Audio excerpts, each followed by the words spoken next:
예레미야 45장 1절에서 5절 말씀. 제가 가진 성경, 구약 성경 1124페이지.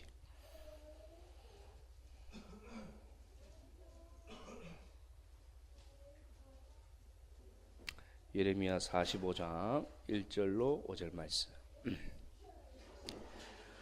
제가 1절 읽겠습니다. 유다의 요시야 왕의 아들 여호야김 넷째 해에 네리야의 아들 바룩이 예레미야가 불러주는 대로 모든 말을 책에 기록하니라. 그때의 선지자 예레미야가 그에게 말하여 이르되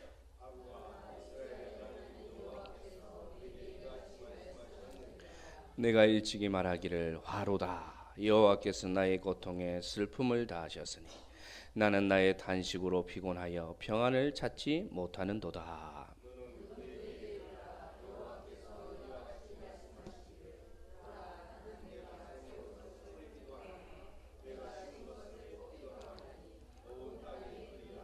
함께 읽겠습니다. 내가 너를 위하여 큰 일을 찾느냐?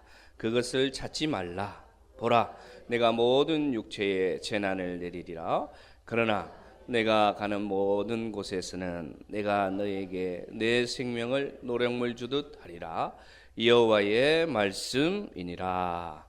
아멘. 예레미야가 이제 후반으로 가고 있습니다. 예레미야 말씀을 쭉 읽어가는데 오늘 말씀 예레미야 45장이 참 독특합니다. 왜 독특하냐면요, 44장까지는 어떤 말씀이었냐? 애굽으로 피난한 이스라엘 백성들, 유다 백성들, 하나님이 가지 말라고 했는데 그곳을 찾아갔어요. 왜냐하면 그곳에서는 하나님은 없지만 세상적으로 살만한 환경이 되었기 때문에 이 이스라엘 민족들이, 유다 백성들이 남아 있으라 했는데 거부하고 갔습니다. 그래서 하나님이 말씀하셨어요. 예레미야를 통해 너희가 너희 손으로 만든 것으로 나의 노여움을 일으키고 이제는 나로부터 끊어버림을 당하여서 너희는 그 땅에서 저주와 수치를 당할 것이다. 하나님이 말씀하셨어요. 44장입니다. 그러니까 이 백성들이 어떻게 반응하느냐? 어떻게 반응하느냐? 아니다. 나는 이제부터 하나님의 말씀을, 예레미야를 통해서 주시는 하나님의 말씀을 우리는 이제 듣지 않겠습니다. 이렇게 결단합니다. 그리고 우리가 원래 살던 대로, 우리가 원래 저 땅에서 하던 대로 우리는 이제 살 건데 어떻게 할 거냐? 내가 섬기던 하늘의 여왕, 우상을 그대로 섬기고 제사 드리고 그렇게 우리는 살 것이다. 그러니까 더 이상 우리에게 예언하지 말라. 그렇게 백성들이 완전히 이제는 하나님을 돌아서는 결심을 하게 됩니다. 그리고 45장이 나오고 그 다음 46장부터는 어떤 말씀이 나오느냐? 46장부터는 그 유다를 둘러쌌던 애굽, 암몬, 모압 이런 이방 나라에 대해서 하나님이 그 민족들을 심판하시겠다. 그러한 심판의 말씀이 선포되고 있습니다. 그러면 예레미야서가 여러분 쭉 심판의 말씀이 선포되다가 갑자기 여러분 이 45장이 나오는 거예요. 갑자기 45장이. 그럼 뭔가 의미가 있는 거예요, 여러분. 성경을 읽어가다 보면은요, 성경을 읽어가다 보면 갑자기 분위기가 바뀌는 장이 나온다는 것입니다. 그런데 여러분 45장이 또 독특합니다. 오늘 여러분 읽었는데 몇 절로 되어 있습니까? 45장이 몇 절로 되어 있어요? 단 5절밖에 안 됩니다. 그리고 또 독특한 점이 있습니다. 여러분 발견하셨어요? 이 말씀이 한 사람을 위해서 적혀 있어요. 한 인물을 위해서 적혀 있다는. 지웅이를 좀 데리고 나가는 게 좋을 것 같습니다. 죄송합니다. 예, 우리 선생님 한 분이. 예. 자, 어떻게 보시면 45장에 보면은 1절에서 5절까지 중에 딱 한 사람이 지금 주목하고 있는데 누구냐면 찾았습니까? 이름을 여러분? 바룩이라는 인물입니다. 바룩이라는 인물.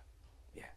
바룩이라는 인물을 오늘 딱 하고 있어요. 이전까지는 모든 이스라엘 백성들, 이후에 46장부터는 이 애국 우상나라들을 위해서 선포되던 말씀이 갑자기 여러분 이 바룩이란 한 인물에 집중하고 있다는 것입니다.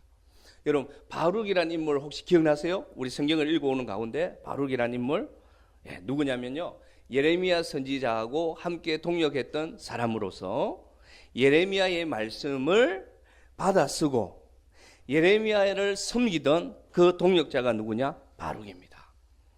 언제 등장하냐면요, 32장에 이런 사건이 있었습니다. 그때는 때가 어떤 때냐면요, 유다가 망하기 1년 전이에요. 이제 1년 후면 유다가 망하는 그때에 어떤 일이 있었느냐, 하나님께서 갑자기 예레미야에게 망할 나라인데 땅을 사라고 합니다. 땅.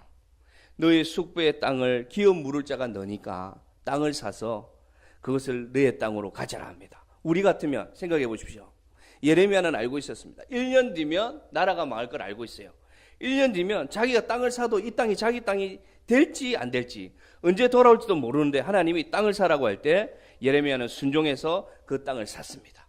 그래서 그 땅에 증서를 써서 도장을 찍어서 누구에게 맡겼느냐? 맡겼던 인물이 누굽니까? 바룩입니다. 바룩에게 맡겨서 이 증서를 토기에 넣어서 잘 보관하여 주십시오. 맡겼던 사람이 바룩입니다. 또 36장에 나옵니다. 36장에 보면 하나님께서 나타나셔서 예레미야에게 네가 지금까지 나에게 받았던 말씀을 다 기록하라. 다 기록하면 그것을 가지고 낭독하라. 명령을 주실 때 그때 예레미야가 또 누구를 불렀습니까? 바룩을 불렀습니다. 바룩을 불러서 바룩에게 말하기를 내가 지금부터 하나님께 받은 말씀을 다 낭독할 거니까 너는 한 자도 빠뜨리지 말고 두루마기에게 기록하라. 그랬습니다. 두루마리에 다 기록한 순종한 사람이 누구냐? 바룩입니다. 그 뒤에 여러분 예레미야가 이렇게 얘기합니다. 나는 지금 성전에 들어갈 수 없는 자격이니까, 성전에 들어가지 못하게 갇힌 자리니까 바룩 당신이 가서 성전에 들어가서 이 심판의 말씀을 기록된 대로 큰 목소리로 낭독하십시오. 그렇게 얘기합니다.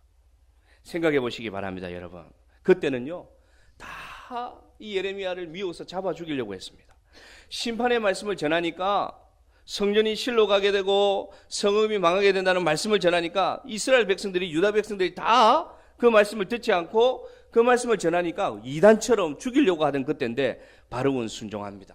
그래서 성전에 들어가서 그 말씀 두루마기를 들고 여호와의 말씀이니라 하면서 심판의 말씀을 순종해서 전했습니다. 그 결과가 어떻게 되었습니까? 그 결과에 말씀을 듣고 이스라엘 백성들이 돌아왔나요? 돌아오지 않았습니다. 그들이 어떤 결정을 하느냐? 이 여호야김 왕이, 이 왕이 어떻게 하느냐면요, 예레미야와 바룩을 잡아와라. 내가 죽일 것이다. 그렇게 결정을 합니다. 그러니까 오늘 배경은 어떤 배경이냐? 예레미야와 바룩은요 같이 이제는 쫓기는 자가 되어서, 이제는 같이 피난하는 자가 되어서 이제 마음속에 근심과 걱정과 슬픔이 있는 그러한 시기를 보내게 된 사람이 누구냐? 바룩입니다. 그래서 하나님은 여러분 그 많은 말씀 중에 이 45장 한 장에 특별하게 바룩이라는 이름을 부르셔서 오늘 말씀을 주고 있는데, 오늘 이 45장 1절에서 5절을 통해서 우리가 바룩을 향한 하나님의 마음은 어떤 것인가, 바룩을 오늘 불러주시는 하나님은 어떤 마음의 하나님인가를 오늘 함께 은혜 받기를 원합니다. 하나님은 여러분 한 영혼에 주목하시는 하나님입니다. 하나님은 여러분 특별히 상처 입은 한 영혼에 주목하시는 하나님임을 여러분 믿으시기를 바랍니다. 제가 바룩 말씀을 묵상하는 가운데 떠오른 인물이 있습니다. 누구냐면 엘리야라는 선지자예요. 엘리야라는 선지자. 엘리야라는 선지자는 여러분 아합 왕 때 살았던 선지자입니다. 가장 악한 시기에 살았습니다. 지금처럼 악한 시기가 언제였냐면 300년 전에 아합 왕 때 엘리야라는 선지자가 있었는데, 이 선지자가 어떤 일을 했습니까? 여러분 기억나십니까? 갈멜산에 가서 제단을 만들고 바알 선지자 450명, 아세라를 섬기는 선지자 400명과 함께 단판을 붙었습니다. 누가 참 하나님인지 오늘 우리가 보자. 그래서 하늘로부터 불을 내리는 분이 참 하나님을 오늘 우리가 알게 될 것이다 해서 850명과 혼자서 갈멜산에 올라가서 오늘 하나님께 제사를 드린 제사장이, 오늘 선지자가 누구냐? 엘리야입니다. 엘리야. 그럼 여러분 어떤 결과가 일어났습니까?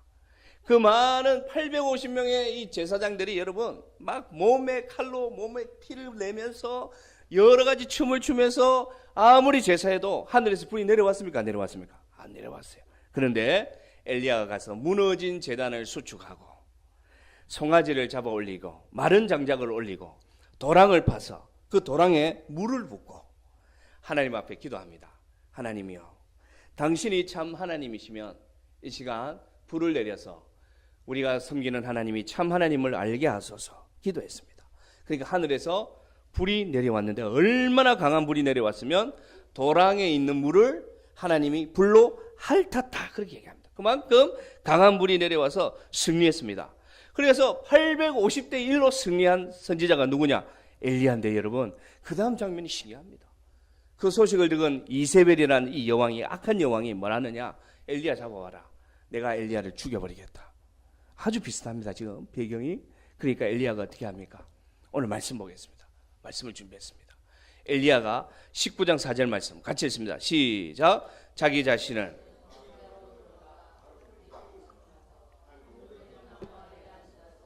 자기가 죽기를 원하여 이르되 여호와여 넉넉하오니 지금 내 생명을 거두시옵소서.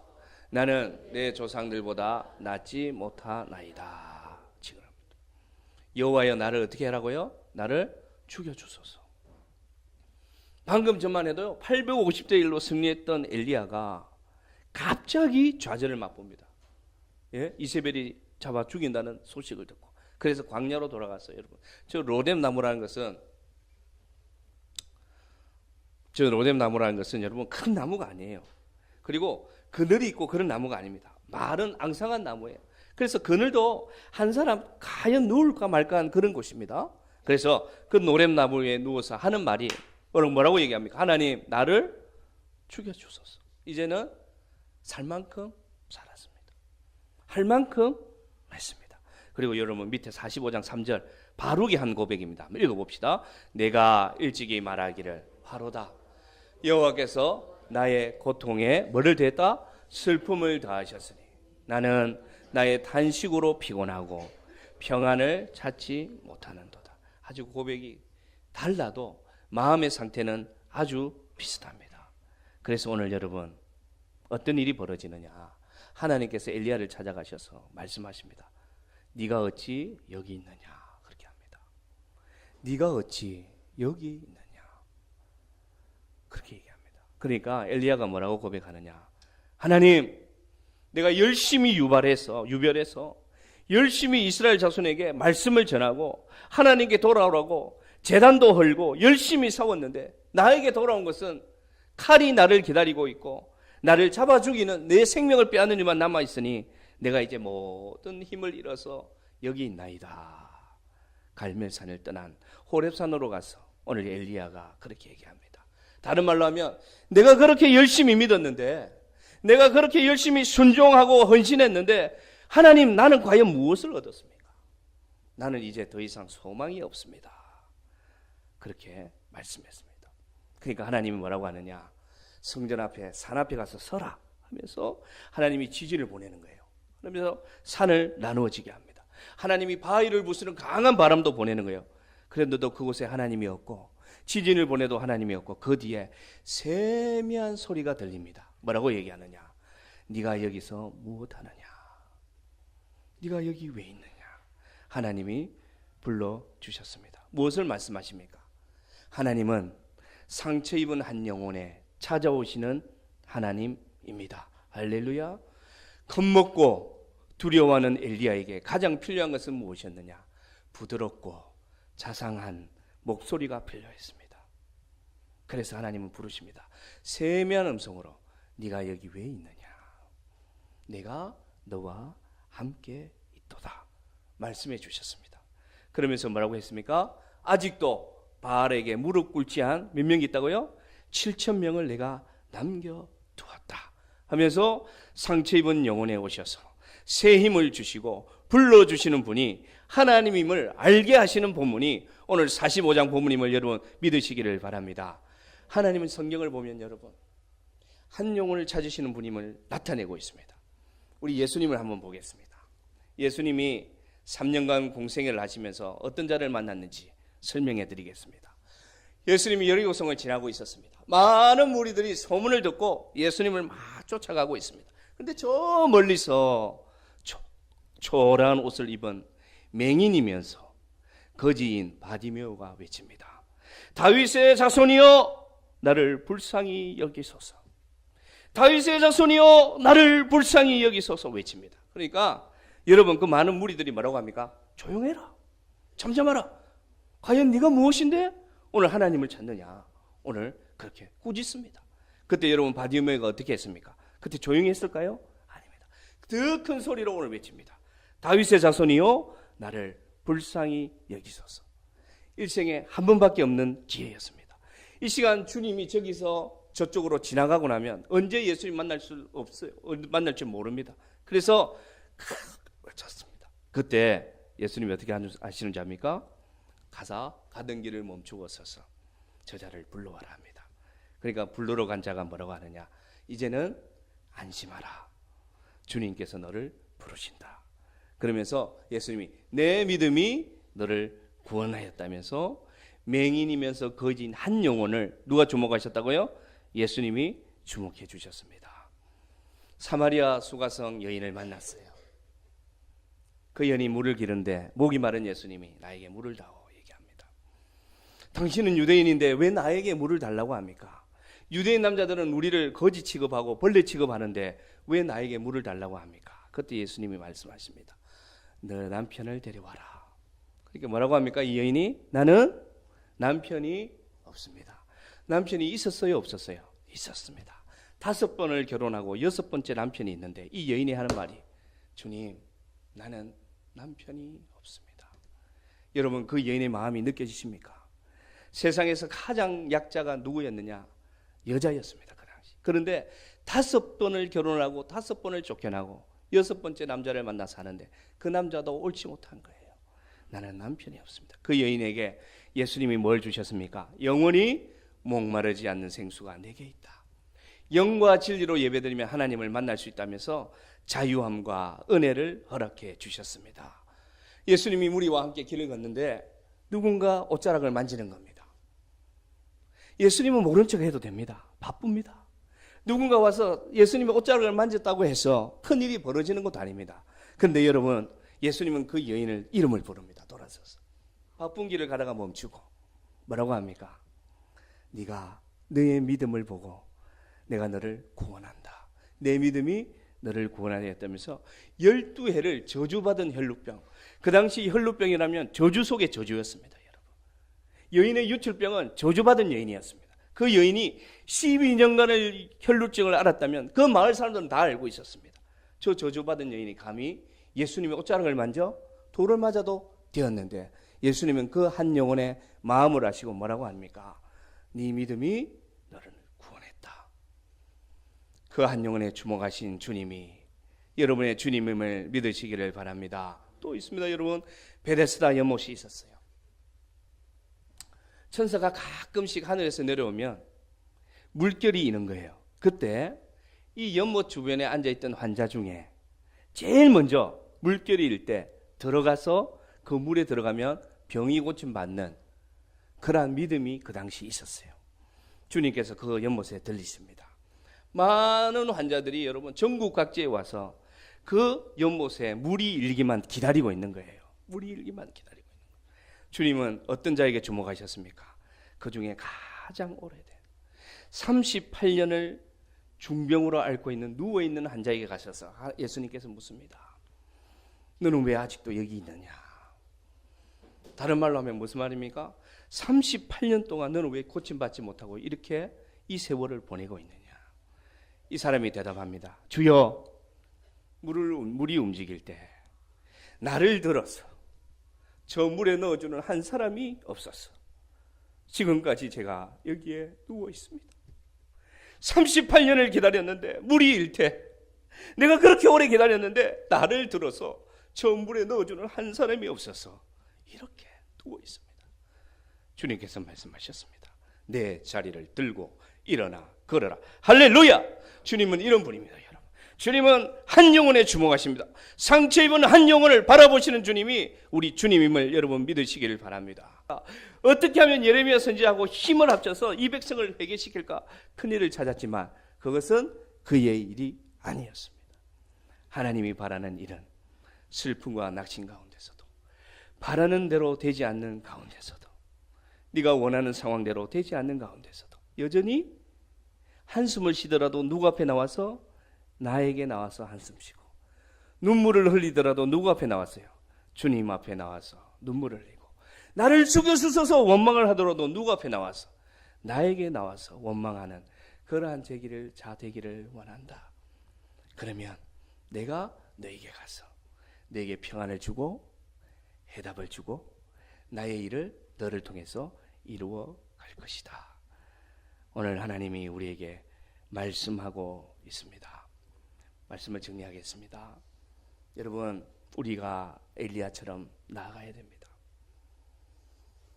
우리가 12해를 혈루병을 앓은 여인처럼 주님의 옷자락을 우리가 만져야 합니다. 무기력하여서 38년을 누워있던 병자처럼 주님이 물을 때 주님 나를 살려주셔서 대답할 줄 알아야 되고, 주님 앞에 나와 본인이 생각할 때 강도같이 자격 없다고 생각이 들더라도 뭐라고요? 주여, 나도 구원받을 수 있나요? 나도 복받을 수 있나요? 나도 주님과 함께 살 수 있나요? 물어볼 수 있는 솔직한 영혼이 우리가 되어야 됨을 여러분 믿으시기를 바랍니다. 그래서 여러분, 우리도 세상에 나아가서 상처 입은 영혼을 만나면 주님처럼 대해 주시기를 바랍니다. 우리가 세상에 나아가서 12해를 혈루병을 앓는 여인처럼 그러한 인생을 만나면 여러분이 나아가서 주의 복음을 전해 주시기를 바랍니다. 사마리아 수가성 여인처럼 인생에 실패한 여인이 있다면, 사람이 있다면 여러분이 예수님이 되어주셔서 찾아가서 생명의 복음을 전하는 여러분 되기를 바랍니다. 38년을 누워서 물결이 일 때 누구 하나 나를 들어서 들어가 주는 사람이 없다고 말하는 원망하는 자를 찾아가셔서, 여러분이 찾아가셔서 그 영혼을 부축하여 일으켜 세워주는 저와 여러분 되기를 원합니다. 왜냐? 하나님은 한 영혼을 향하고 있기 때문에 우리도 당연히 한 영혼을 향해야 됨을 믿으시기를 바랍니다.